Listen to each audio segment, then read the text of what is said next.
지역 스타트업이 잘 성장하려면 Local to Global, Local to Unicorn 이라는 주제로 양준철 온오프 믹스 대표, 윤형준 캐플릭스 대표, 김민지 V드림 대표 세 분을 모시고 함께 패널 토크를 진행해 보겠습니다. 연사분들이 무대 위로 올라오실 때 큰 박수 부탁드리겠습니다. 패널분들 무대 위로 올라와 주세요.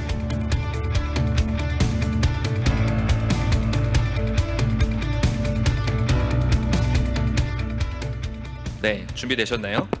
지역 스타트업의 성장 전략 양준철 온오프 믹스 대표님께 마이크를 넘겨드리겠습니다. 네, 반갑습니다.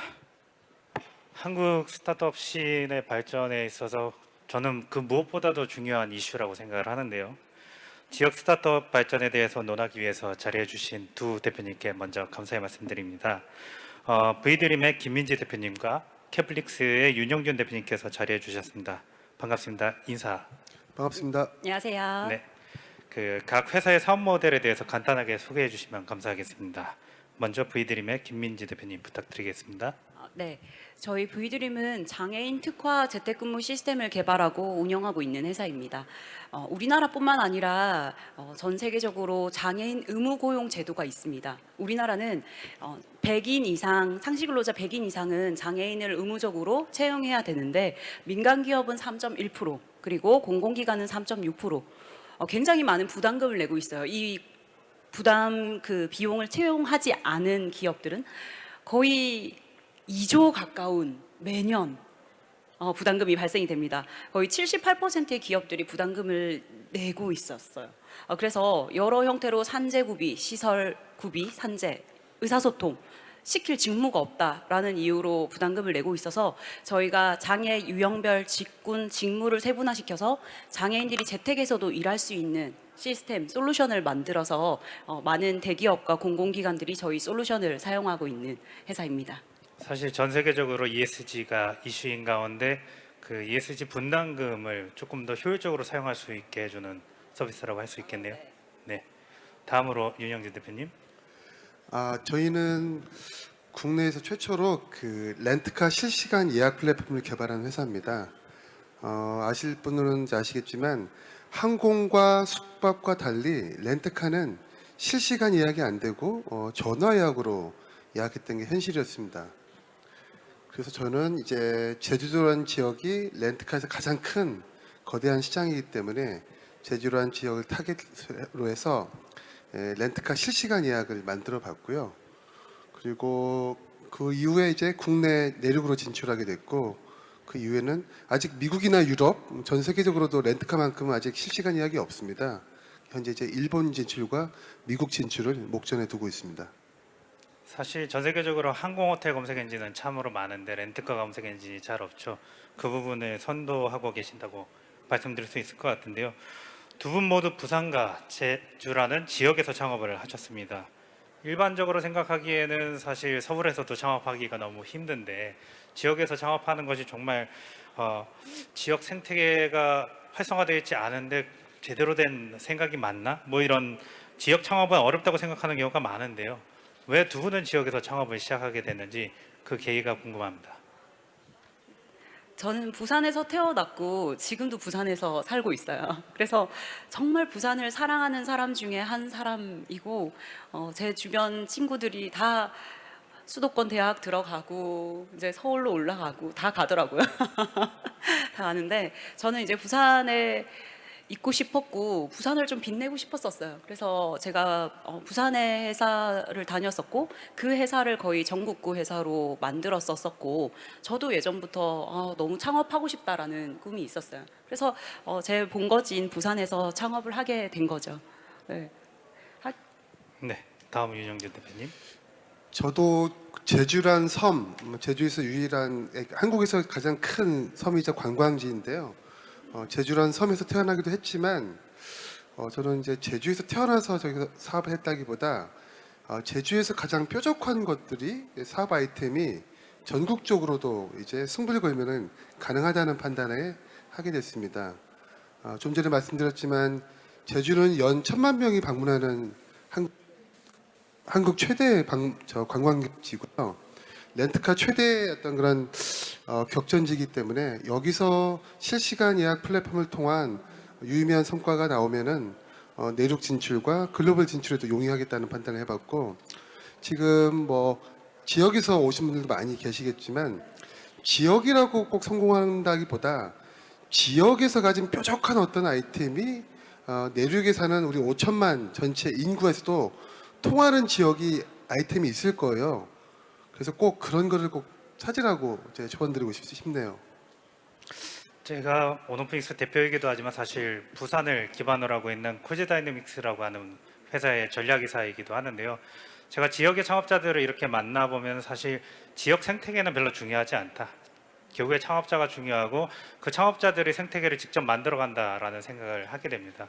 그런 의미에서 두 분이 열심히 하고 계신 부분에 대해서 너무 감사의 말씀을 드리고 싶고요. 보통 지역 사업이 전국으로 확장되기 쉽지 않다라고 얘기를 합니다. 하지만 두 분은 해내셨죠. 관련해서 그 얘기를 나눠보고 싶은데요. 윤영준 대표님은 제주 지역을 중심으로 사업을 해오셨습니다. 지역이 보유한 특장점을 갖고 사업을 시작하려고 하는 분들이 많을 텐데 이분들이 전국 단위로 성장하기 위해서는 어떤 것들이 필요할까요? 우선 전 아이템을 선정할 때부터 지역에 국한된 아이템을 선정하지 않았어요. 지역에서 출발을 하지만 이 부분은 전국적으로 모든 국민이 좋아할 만한 아이템이어야 된다라고 하면은 저는 뭐 전라도나 경상도, 강원도 어느 지역에서 저 사업을 해도 성공할 수 있다고 판단하고 있고요. 또한 그런 아이템뿐만이 아니라 여러 가지 그런 어려움들이 있는데 지역에서 했을 때 뭐 어려움도 있지만 장점들이 어떤 지자체하고 좀 끈끈하게 연결될 수 있는 게 있는 것 같습니다. 대도시 같은 서울 같은 경우도 대도시이기 때문에 큰 이런 페스티벌은 있지만 끈끈하게 연결되는 건 좀 없거든요.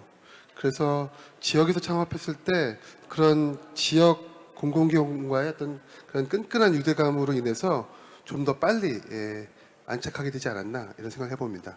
사실 어제 이영 장관님께도 말씀을 하셨지만 뭐 중기부 외에 중기부 산하 기관들이 많다고 얘기를 해주셨는데 또 지역 스타트업 창업자들에겐 지역이 있지 않습니까? 그래서 지역 지자체 사람들과 어떻게 끈끈하게 잘 해내느냐 이것이 되게 중요한 이슈인 것 같고요. 김인지 대표님은 사실 전국 대상 서비스이다 보니 그런 질문 되게 많이 받으셨을 것 같습니다. 왜 서울에서 안 했어? 서울에서 했으면 좀 더 편하지 않았을까?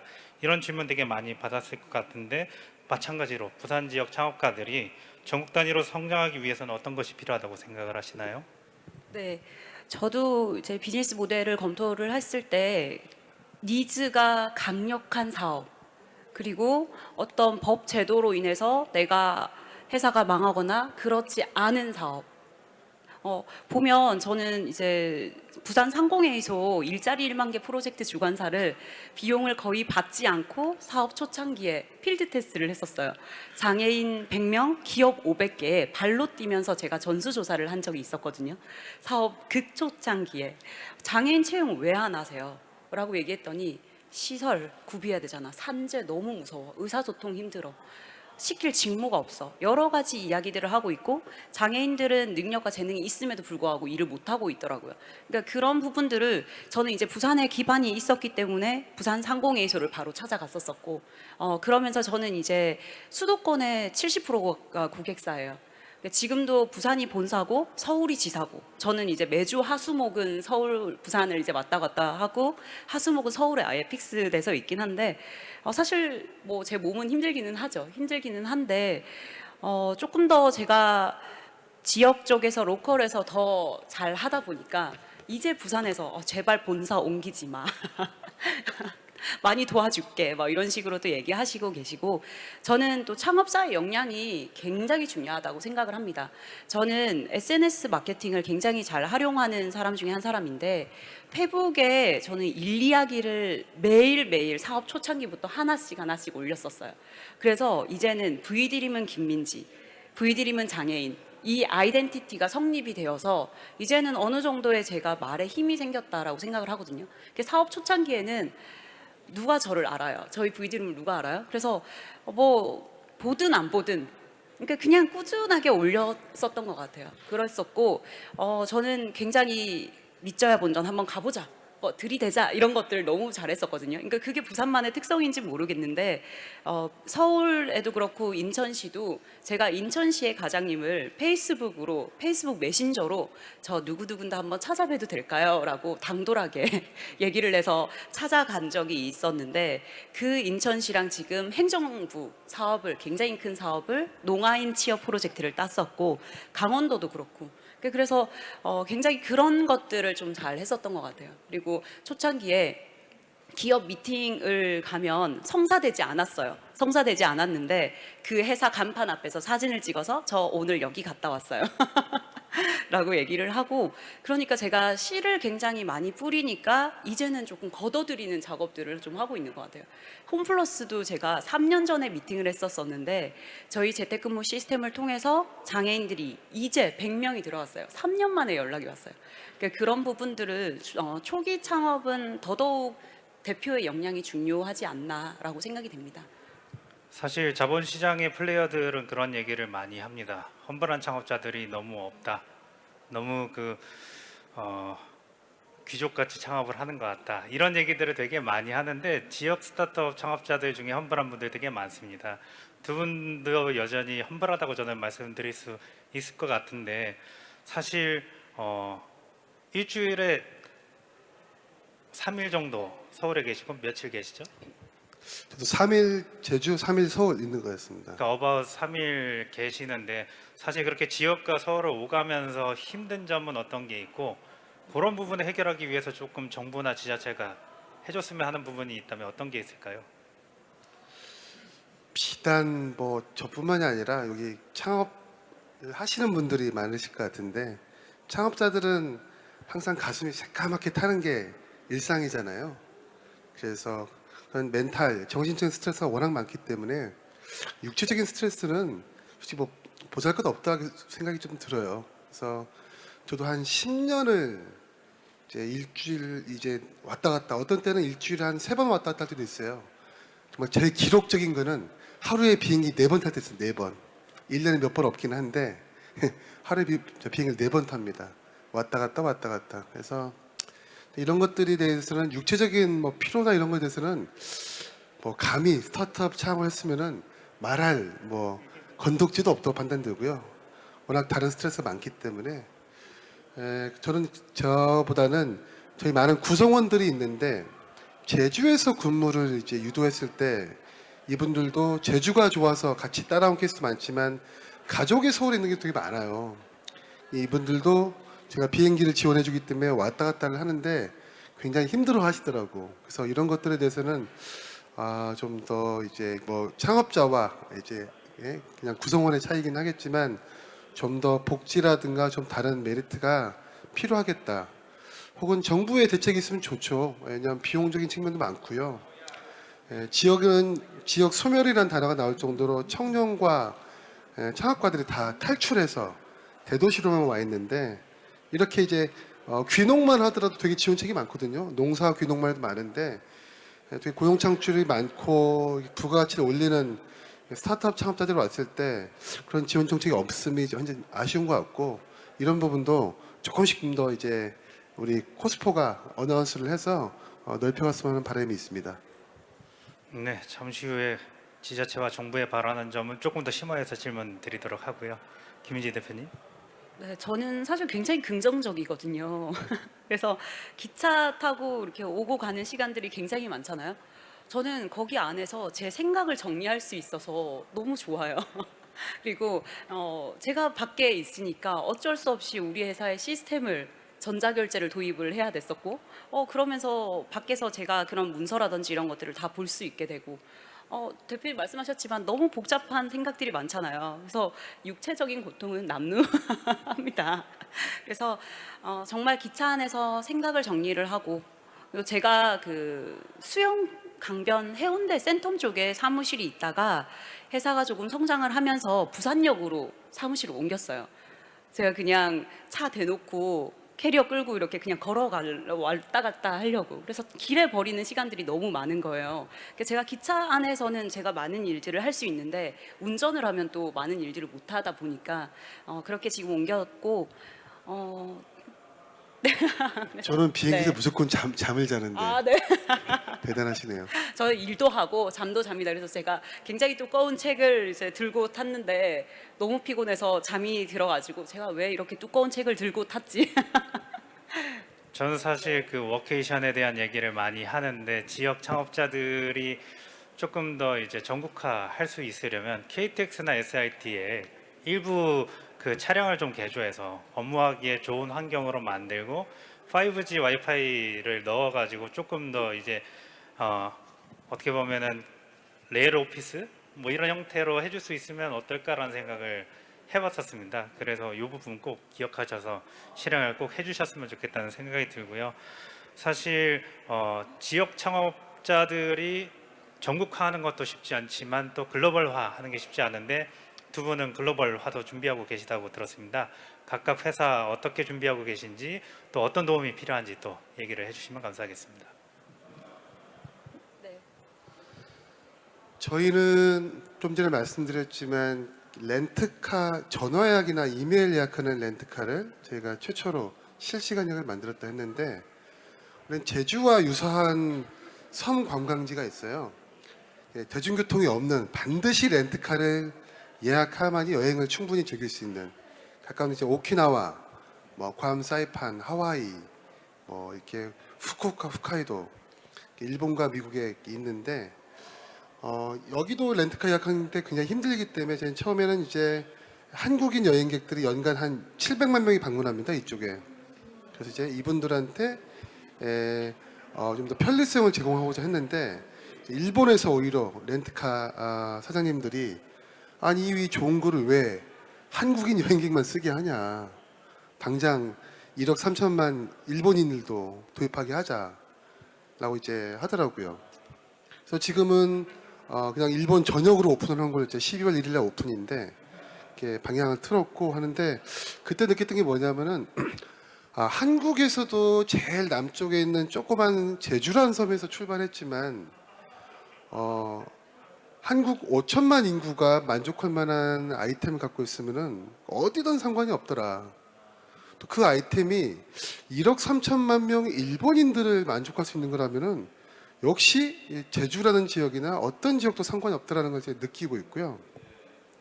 이제 제가 또 다른 나라도 이제 많이 이제 이렇게 진출을 타진하고 있는데 어디 갈 때마다 이런 이렇게 좋은 어떤 콜을 해주셨고 역시 그 굉장히 처음에 그 내 사업 아이템을 정할 때 처음부터 제가 저도 운이 좋기도 합니다. 글로벌리 이렇게 안 되는 줄 몰랐어요.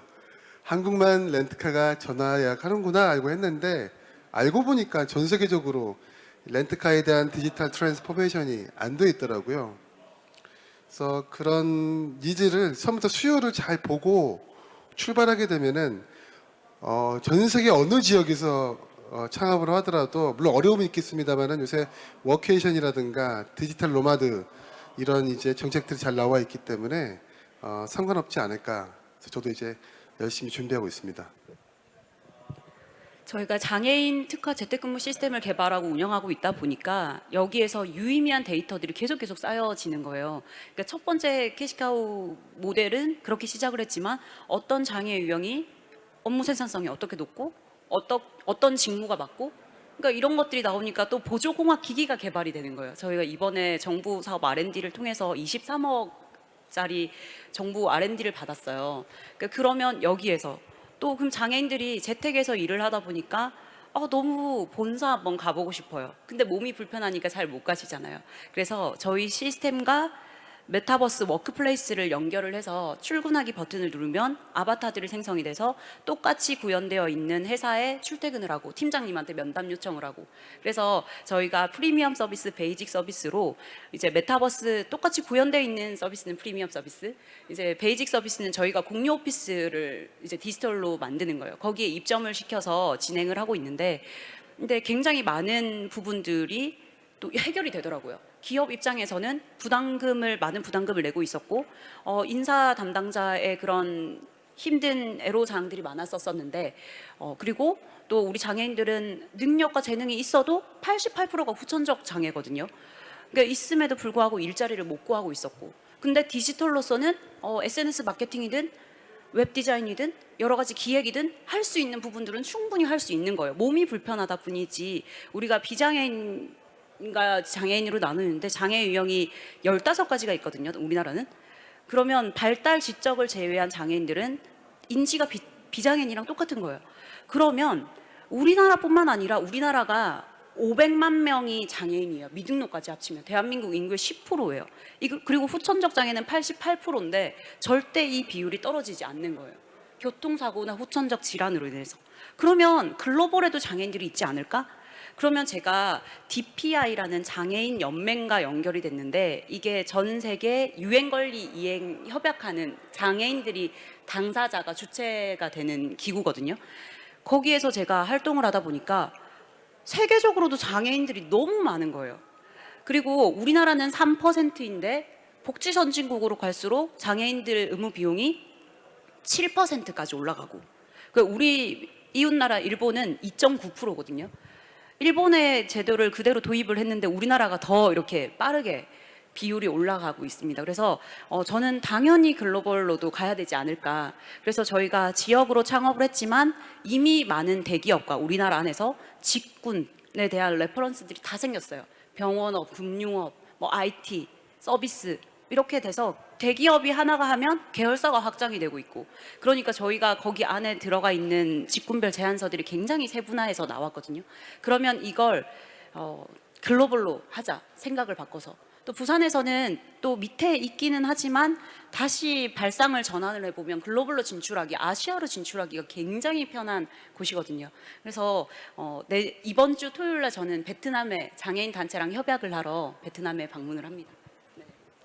두 분 말씀을 듣다 보면 이제 그런 얘기가 떠올라요. 가장 한국적인 것이 가장 세계적인 것이다 라는 얘기도 있고, 창업자는 자기 자신의 문제 또는 자기가 살아가는 사람들의 문제를 해결하려고 사업을 시작하고, 그리고 그것이 어느 정도 성장을 했을 때에는 한 인류의 문제를 해결하는 사업이 될 수도 있다, 이런 얘기가 떠오르게 되는데요. 제가 오늘 행사를 준비하면서 두 분께 이제 좀 직접적인 얘기를 하겠다, 그리고 두 분께 짐을 좀 지어드리겠다라고 얘기를 했습니다. 왜냐하면은 사실 지역 스타트업 창업자들이 이런 자리에 서기가 쉽지 않았습니다, 그동안. 근데 이렇게 섰죠. 저는 각각 부산과 제주를 대표하고 계시다고 생각을 하는데요. 제가 성향이 좀 그렇습니다. 할 말은 하고 가자라는 생각을 갖고 사는 사람인데요. 부산 창업자들을 대표해서, 제주 창업자들을 대표해서 우리가 좋은 말만 할 수는 없지 않습니까? 정부와 지자체한테 이런 문제들 꼭 해결해주고 꼭 기억해줬으면 좋겠다, 이런 얘기들을 좀 해주셨으면 좋겠는데요. 누구부터 하시겠습니까?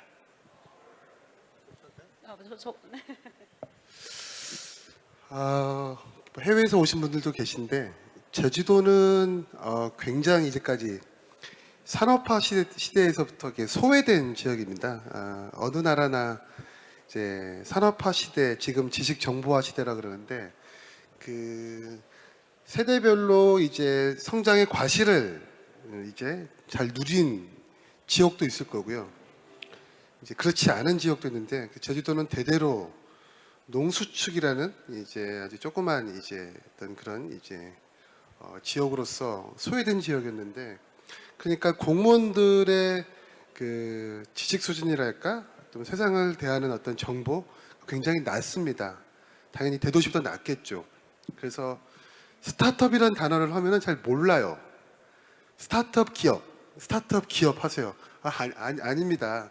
그냥 스타트업 단어가 기업을 뜻합니다 해도 계속 스타트업 기업 할 정도로 용어도 모르시고 세상 흐름을 모르니까 청년들이 왜 빠져나가고 이제 다시 이제 이들을 위한 어떤 정책을 마련하는데 근시안적으로 마련하는 케이스들이 많거든요. 그래서 이분들하고 되게 많이 제가 이게 논쟁도 벌리고 그랬었는데, 그 지역을 관장하는 지자체 공무원들이 좀 더 넓은 세상으로 이제 여행도 다니고 견학도 가서 그들의 생각의 사고의 폭을 넓히는 게 대단히 중요하다는 생각을 해봤고요.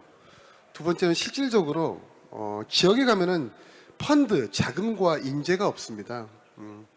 실리콘밸리가 왜 떴냐고 이제 많이 얘기를 하시던데, 예, 실리콘밸리는 첫 번째로 이렇게 스탠포드나 이렇게 MIT란다 이제 UCLA, UC 버클리 같은 우수 학교가 있어서 굉장히 많이 이제 발전할 인재가 모였기 때문에 발전의 토대가 됐다고 보는데 제주도에도 이제 이런 어떤 그런 우수 인재가 유입될 수 있는 학교까지는 아니더라도 그런 메리트, 우수 인재단 메리트 그리고 이들을 지원할 이들의 아이템과 열정을 지원할 펀드 잘 아시겠지만 대한민국의 펀드 80%가 수도권에 몰려 있는데 지역엔 더 없거든요. 그래서 저희는 펀드를 받기 위해서 매주 비행기 타서 서울 와서 IR 피칭을 해요. 예.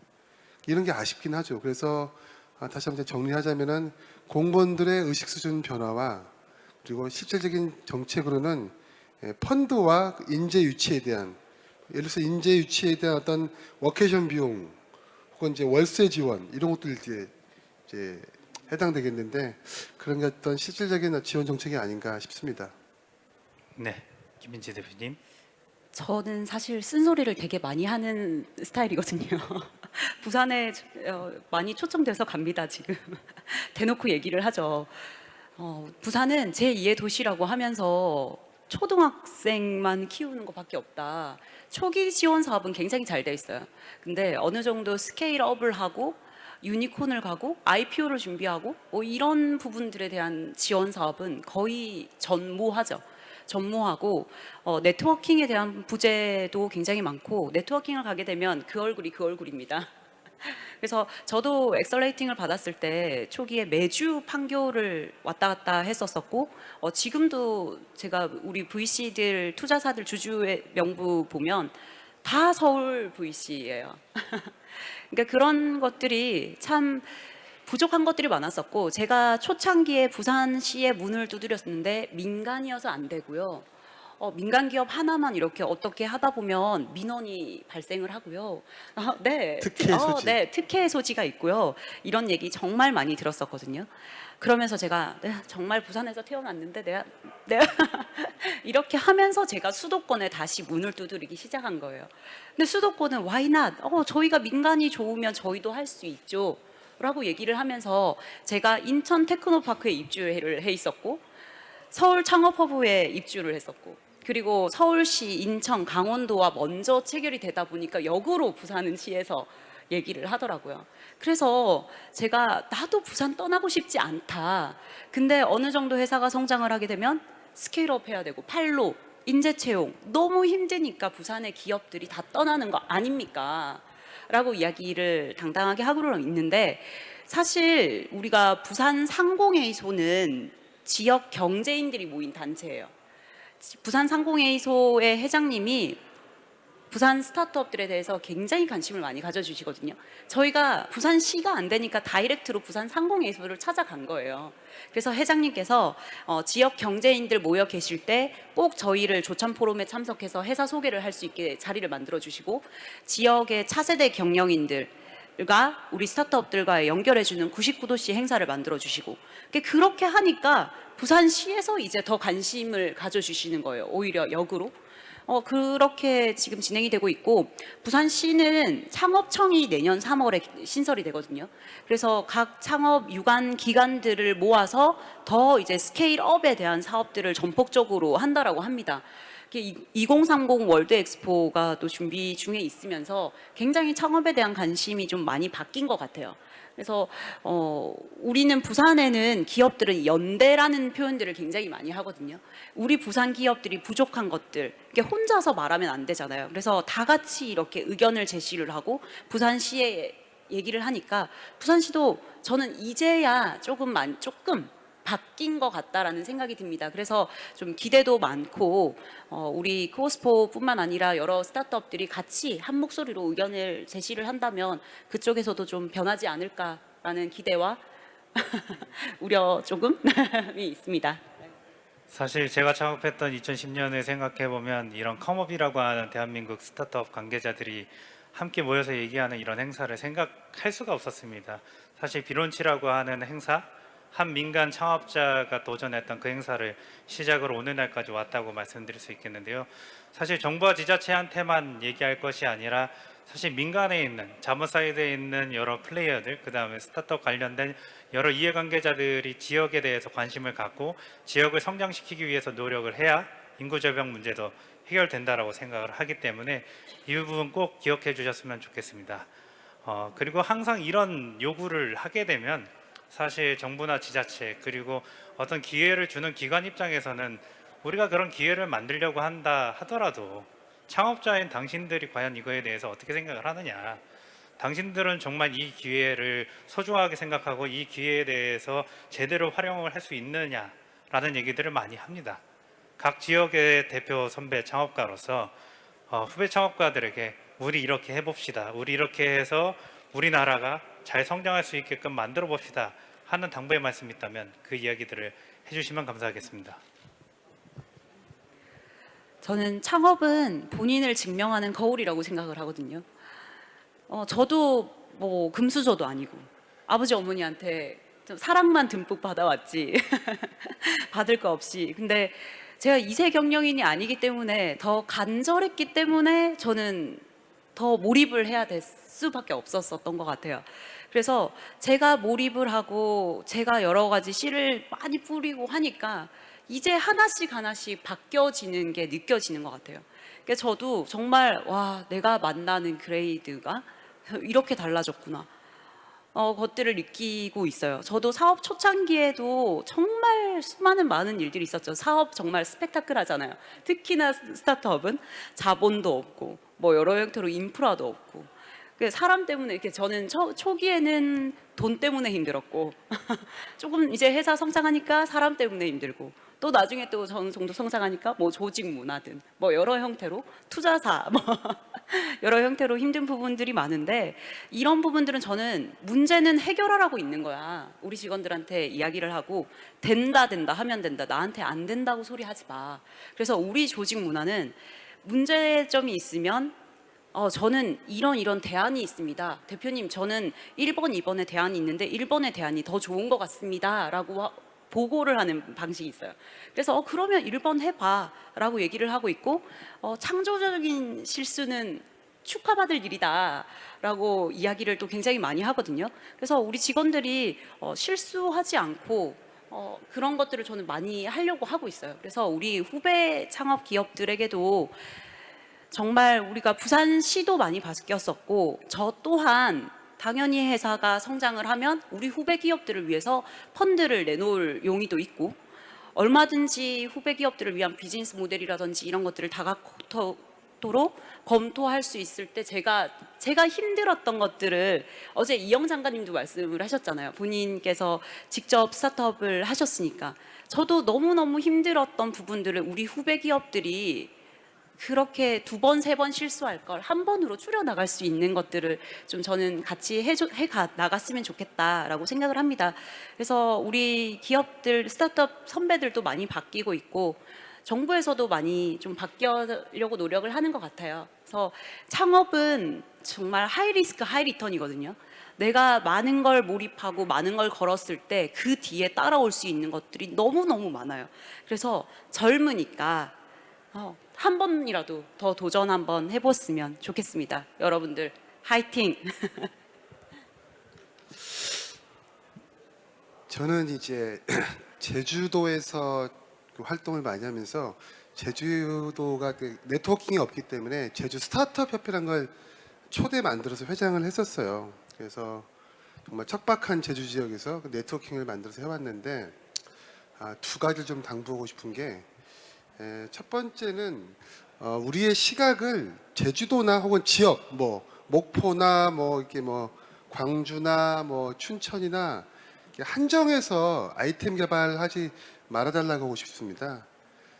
그 나스닥 상장한 제일 많은 이제 그 국가가 나스닥 상장시킨 국가가 당연히 일본은 미국인데 2번이 이제 이스라엘이에요. 이스라엘에 대한 그 창업 그 후주파 정신이랑 있지 않습니까? 그걸 좀 책을 읽어보면은 길거리에서 지나가는 뭐 학생들 그리고 뭐 혹은 커피숍에서 서빙하는 학생들 알바하는 애들이죠. 그리고 뭐 청소 알바하는 학생들 다 창업만을 얘기를 한대요. 정말 온 나라가 앙뚜러 프로너십으로 가득 찬 창업만을 얘기하는 나라인데 그들의 관심사는 오로지 실리콘밸리에서 일어나는 일이랍니다.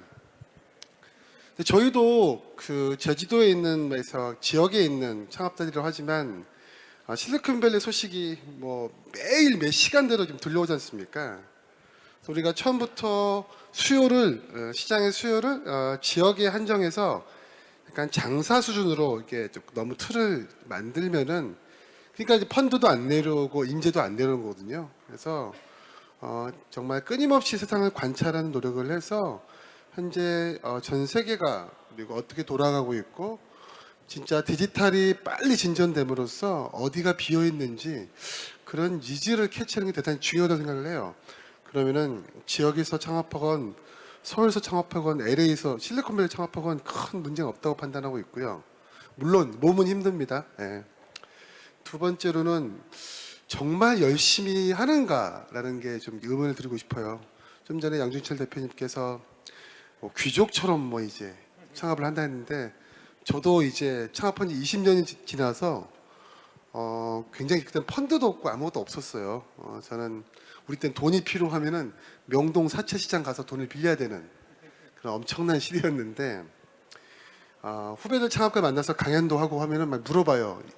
열심히 하니? 너무 열심히 하는데 다들 다 열심히 한대요. 그래서 우리 약간 이제 성공한 창업가들 모임이 있지 않습니까? 그래서 이제 많이 얘기를 하죠. 뭐 배민의 김봉진이라든가 뭐 꽤 많은 분들이 계신데 아니 열심히 다 한다고 하는데 창업가들이 열심히 하는 객관적인 기준이 뭘까?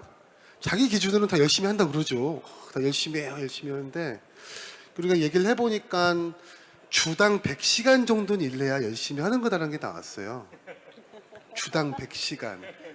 그러니까 주당 100시간 일하지 않으면 창업하지 말아라는 거죠. 그 직장인을 해라.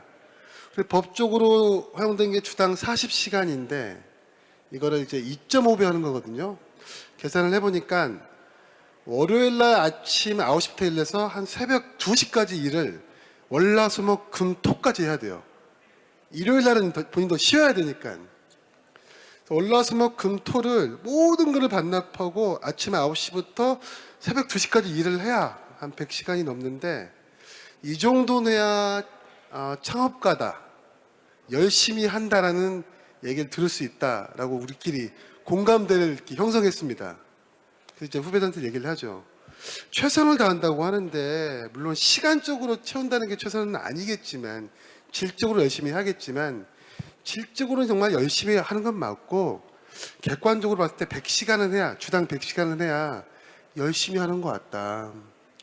그냥 요새 지원금 사업 요새 뭐 파워포인트 잘 쓰고 피칭 잘하면은 몇 천만 원짜리 정부 지원금 받아요. 그러면서 막 소꿉놀이 하듯이 나 스타트업 창업했어 CEO 명함 들고 너무 많은 후배들이 보이거든요. 실패는 도전에 대한 어떤 그런 징표래. 나 몇 번 실패했어 하면서 이제 그게 많이 하더라고요. 근데 그게 아니라 진짜 간절하고 절실하게 노력을 한다고 하면은 주당 100시간 정도는 하는 게 내 후배들한테 하고 싶은 생각입니다. 네, 시간 관계상 다음 질문을 더 드리려고 했으나 아쉽게 시간이 좀 부족했는데요. 제가 두 분께 당부드리고 싶은 건 사실 지역을 대표해서 오셨지만 앞으로 유니콘이 될 스타트업 대표님들이라고 생각을 하는데요. 그런 얘기가 많이 있습니다. 미국 사회의 스타트업이 잘 성장하는 이유는 결국에 선배 창업가들이 후배 창업가들을 위해서 페이포워드를 잘 하기 때문이다. 우리나라도 그 활동을 이제 조금씩 많이 하고 있다라는 생각이 드는데요. 두 분 앞으로 꼭 부산 그리고 각 지역에 부산과 제주 각 지역에 있는 후배 창업가들이 연락을 하면 피하지 마시고 어떻게든 시간을 내서 잘 이야기를 나누셔서 후배 창업가들이 두 대표님을 잘 따라갈 수 있도록 도움을 주셨으면 좋겠습니다. 그렇게 해주실 거죠? 네. 지금도 하고 있습니다. 네. 그러면은 지금까지 함께해 주신 모든 분들께 감사드리면서 오늘 세션은 여기서 마치도록 하겠습니다. 감사합니다. 감사합니다.